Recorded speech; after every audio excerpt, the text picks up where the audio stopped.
Well, very good evening, all the listeners, all friends, all the fellow human beings, wherever you are. And if you ever happen to get to this stream, and if you ever happen to listen to what I'm going to speak out, you may like, you may not like, but I'm sure that you will have something nice to have for yourself and for your own expression of nostalgia. This stream, as already mentioned, is with reference to the reminiscences of childhood days during the months of April, May, June, July. These are the 4 months that I remember, and that's the reality that these 4 months children in the rural areas enjoy such a lot. Even when they have to go to schools, to have their classes, to come back home, to get ready their homework, and do all the things that children have to do in their families. But because of the mangoes on the trees, in the orchards, in the gardens, these children, they feel great delight because they spend most of their leisure time in the orchard. And I am talking with a special reference to Mithilanchal. Mithilanchal is one distinctive area in India, in North Bihar, and the lychees and the mangoes are the very famous fruits that are grown there widely. And about 50% of the families in North Bihar, Mithilanchal, they have their own orchard, big or small. Means even if it is very small, you have 4 or 5 trees of different strands of mangoes. And children, because April and May, full month May and half of June, generally you have holidays in schools and colleges. So students who are in the colleges or who study in the colleges, okay, they don't have that much pleasure. But children, I should say from 5 to 13, 14, 15 even, they enjoy such a lot visiting or going to their gardens and looking up the trees, observing how the mangoes grow. And April, this month that I'm speaking in, today the 4th of April, and 14th of April generally is celebrated. 14th or 15th of April, that day is a special day in Mithilanchal. Mithilanchal, you know, Mithilanchal is famous for Maithili, and Maithili, the only daughter, the God-given daughter of Maharshi Raja Janak.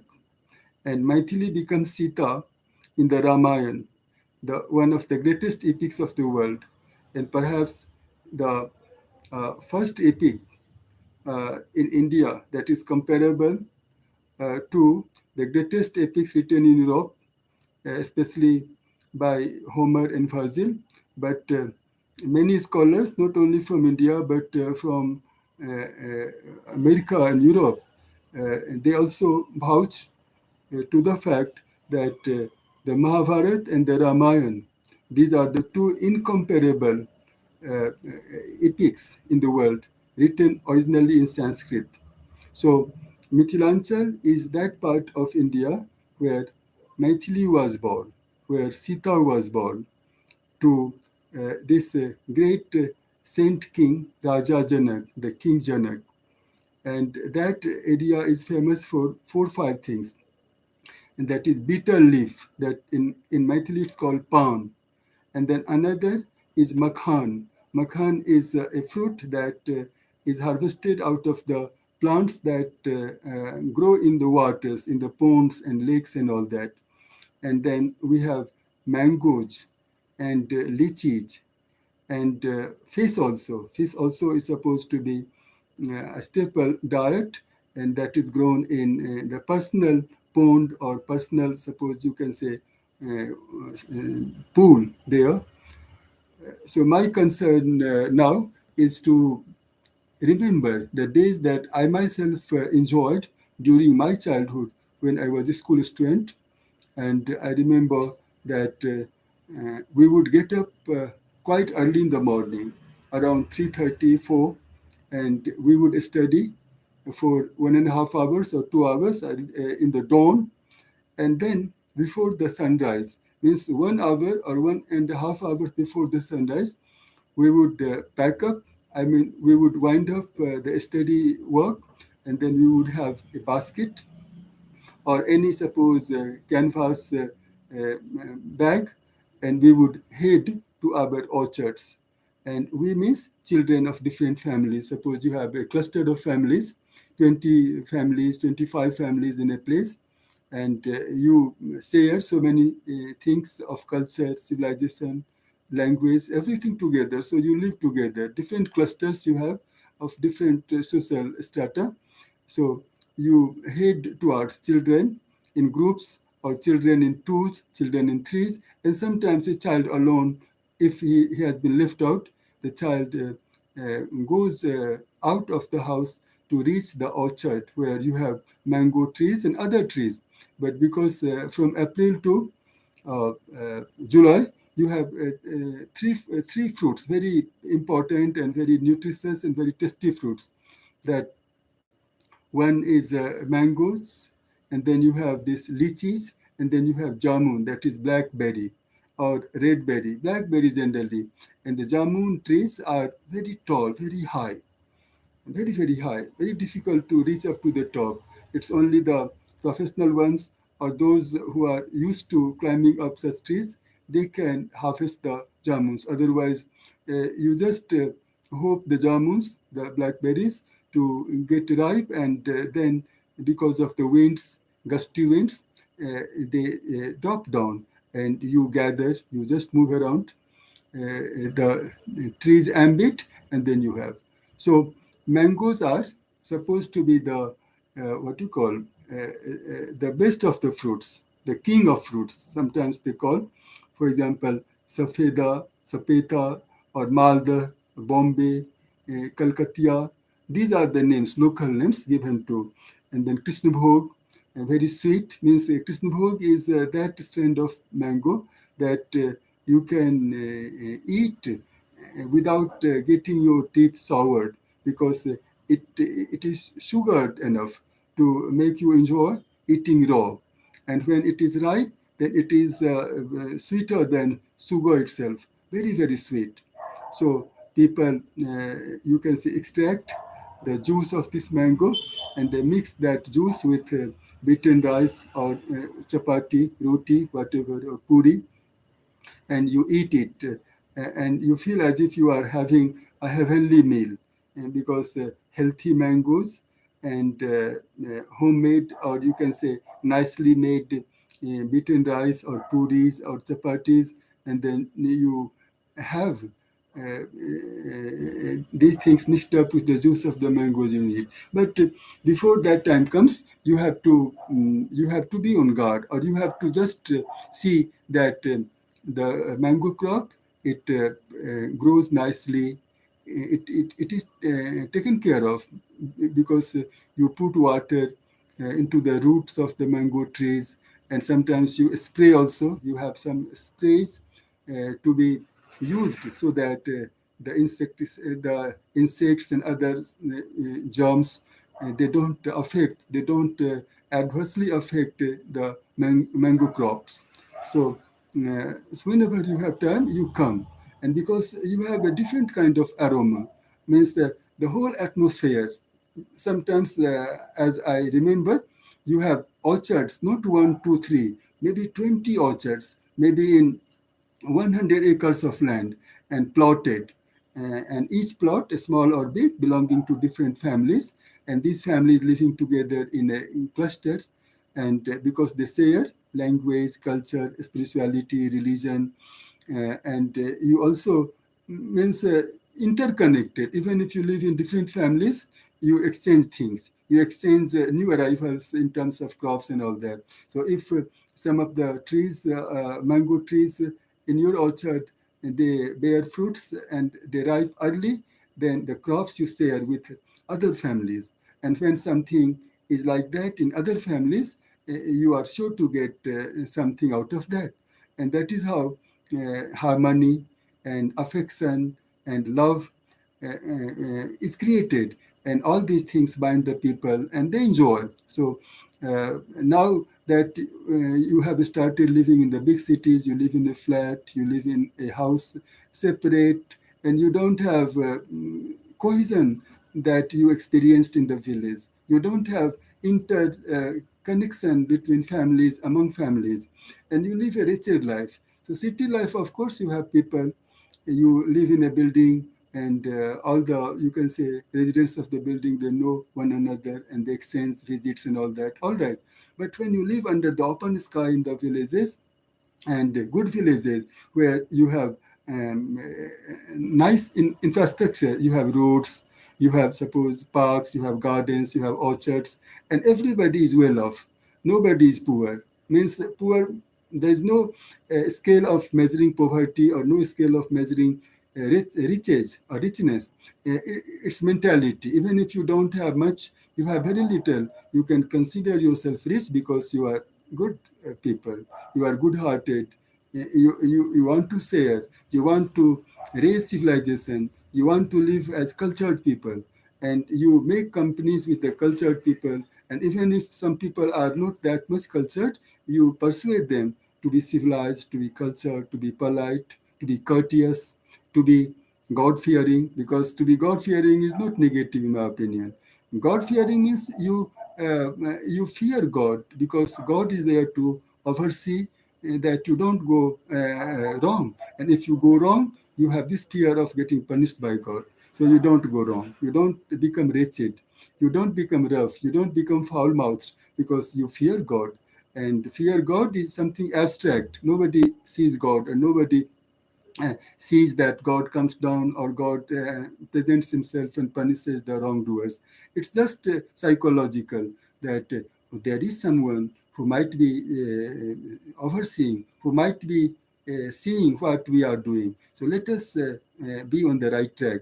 We are human beings and we are not perfect. So unintentionally or unconsciously or subconsciously, we may commit wrongs, we may get into lapses, but if we have at the back of the mind that committing mistakes or committing crimes or doing bad things, uh, that is not good, that is punishable, and we get blackened in the eyes of God, we get blacklisted. And who would like to be blacklisted? Who would like to be blackened? Everybody would like to be loved by the maker that our God is, or the makers, Ma and Malik, we call them. Malik, the Lord, and the Lordess. So I remember my own childhood that getting up early in the morning, rather before the sunrise, 1.5 hours before the sunrise, reaching my orchard, and then looking up and touching the mangoes because some of the trees so much load of the mango fruit that the branches come down. Not in April. That happens in, suppose, towards the end of May or in the beginning of June. Mangoes in the trees mature up, and you have rains also at times. And in the summer, because mango cropping, it takes place in the summer season, from April to July and all that. So we have summer and rain both, because in according to Hindu calendar, we have only 2 months in a season because we have six seasons, unlike the seasons that are maintained and counted in Europe, 4 seasons, and each season having 3 months. So the season of mangoes is the best season, especially from the perspective of children, that you go, you climb up the tree that is small, that is manageable, and you have your, suppose you can say, bed made somewhere in the open, or you have a cot placed for you so that you can rest and lie, and you can study also half an hour, 1 hour. You you bring things from home, you have water, you have juice, you have suppose sliced bread, you have what you call that, uh, dry fruit. So if you feel hungry, you can have, because mango orchard starts giving you ripe mangoes only towards the end of May, or from the beginning of June, and you enjoy having mangoes in the orchard itself, because you have water facility, you have portable water, you carry in a bucket or in a flask and all that. So mm, very nice, very, very nice. We have picnics also sometimes in my orchard. Children, we gather and we cook food. We make food for ourselves. If we have brought food from our homes, then we, you can say, share food brought from different homes, and we enjoy. So we read also, we recite also, we play also. We play hide and seek. We talk about the good mangoes. We praise the sweet mangoes, and sometimes we even speak disparagingly about the mangoes that are not shapely, that don't look bright, that don't look attractive, even if they are ripe, means they hide their ripeness. But the good mangoes, they don't hide their ripeness. Their ripeness comes out because of the colors that they have on their skins. And so it's a time of bonhomie for children in their own ways. Parents come sometimes to tell them that it is time for them to come back home to prepare to go to school, or if exams are, because mid May and up to mid June or the full June, you have vacation. During the vacation, you don't have any, you can say, scolding from the parents, because it's the vacation time. So you tell them that you maintain your studies in the orchards and you enjoy, and you also take care of the trees, because sometimes animals can come, or sometimes bad people can come, and they might try to, you can say, take away the mangoes without you seeing them. So you keep a guard on the orchard, and you sing, you read, you play. It's great time. And I remember I used to have great time with my friends.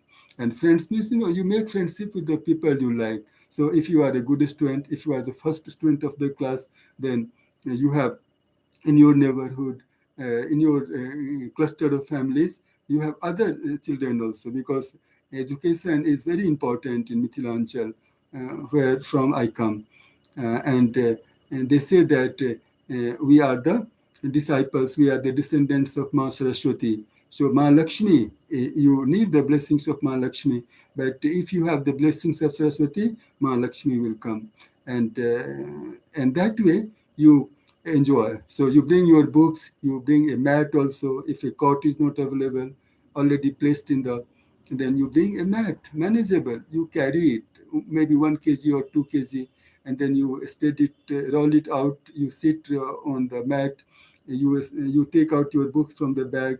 You write also. You practice handwriting, and you sing songs, because so many songs praising the mangoes, praising the spring season, because spring season is about to end, or is almost end, and then the summer season, and then the rainy season also, because the second half of June and July, August, rainy season. So it's a great bonhomie. uh, and if even if it is evening, uh, and you come back home, because adults then sometimes they go out for half an hour to supervise, because everybody believes that everybody has orchard, so there's no fear of losing anything. Children start getting into great mood only in the lower, you can see what you call dawn, when sunrise is to take place 1.5 hours before that. And then when they go to school, they come back from the school, they have their, suppose, lunch, they have their siesta.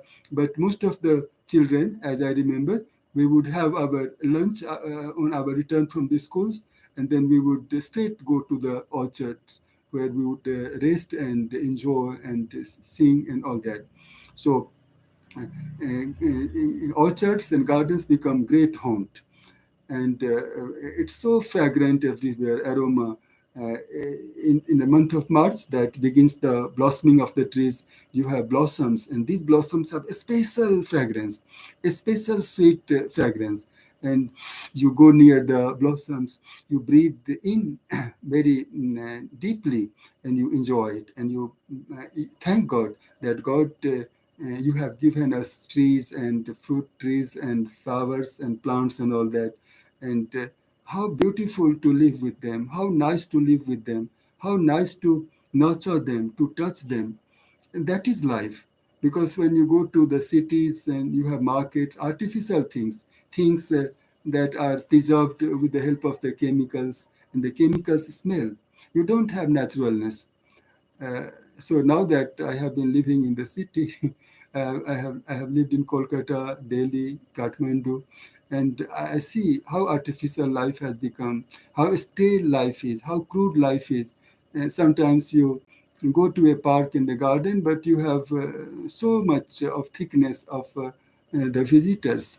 You don't have that naturalness, you don't have that fragrance, and then you remember. So this evening, I mm, I just got into a contemplative mode as to how to uh, escape the boredom of this boring city life. Although this life we have to live, because we have to work. You don't get the kind of work in the village that you get in the city. You have colleges, universities, you have great institutions. And this is a fact of life. But then you miss out on so many things that you used to enjoy in your childhood. So this evening, I felt like speaking to myself, and I also felt like making a possibility of some of the people listening to what I have been speaking right now. Or I started speaking half an hour, maybe, and I want that this YouTube channel, you are a great medium. You facilitate so many avenues for people to express themselves, to share experiences. So if it is possible, please let others listen to what I have done. Maybe something is good. Even if it is not good, I would like people, listeners, to forgive me, to pardon me, because we are all, after all, human beings. We, I think that I'm doing something good. Maybe I'm not that good as much as I think to be, but then we have to give and take. So even if it's not very interesting, it's not very nice, nicely organized, nicely said, nicely expressed, you forgive me, because I'm a fellow human being. And if I happen to listen to something that you have made, and if I don't enjoy fully, I just keep mum. I just take it that way. Oh, I also may not be doing that well. I also may not have done that well. So it's all right to forget and to forgive. But sometimes you listen to someone speaking or doing something, and you get absorbed into that exercise. You want to listen more. You want to be in the exercise of seeing or listening or receiving much more. This is what is life. This is what is good life. That we listen to music, we listen to speeches, we listen to the expressions of feelings and thoughts of other people. And who knows, there is something brilliant, there is something very exciting, very interesting. So I remember with great fondness, I remember with great warmth the days that are no more with me, because childhood is gone. The garden of childhood is there in the mind, and we revisit that garden mentally. We remember, we recollect. And William Wordsworth, one of the greatest poets of the world, of the Romantic school of poetry in English, and he said that it is recollection, the capacity to recollect, or the motivation to recollect things of the past, the aptitude of getting into a mood of nostalgia. That aptitude is an asset for human beings. That's why they say that when I behold a rainbow in the sky, my heart lifts up, because you get into the world of nature, away from the din and bustle of the town. Or you say, when on my couch I lie in vacant or in pensive mood, they flash upon the inward eye, which is the bliss of solitude. And then my heart with pleasure fills and dances with the daffodils. So, remembering the trees, or seeing them laden with fruits, which may not be anymore there. The trees might have gone out of this world, but I remember, and I feel as if my life has had a new rush of joy, excitement. Just if you remember a person you had been very friendly with, or you lived or spent much time with him, and that person is no more. Just remember that person. You just think of how you spent time with him, how you moved, how you went out on walks, how you worked together, how you exchanged stories, experiences, and you feel as if that person is present with you. That person is not dead or not out of this world. You bring that person with the help of your recollection in your life, and this you can say bringing is not altogether vacuous. It has meaning because it makes you feel that the person is with me. Physically, he's not there, but psychologically, mentally, you feel that that person's voice I hear. I can touch him. You touch the air. Uh, you touch nothingness, but you feel as if you are touching the body of that person who was so dear to you.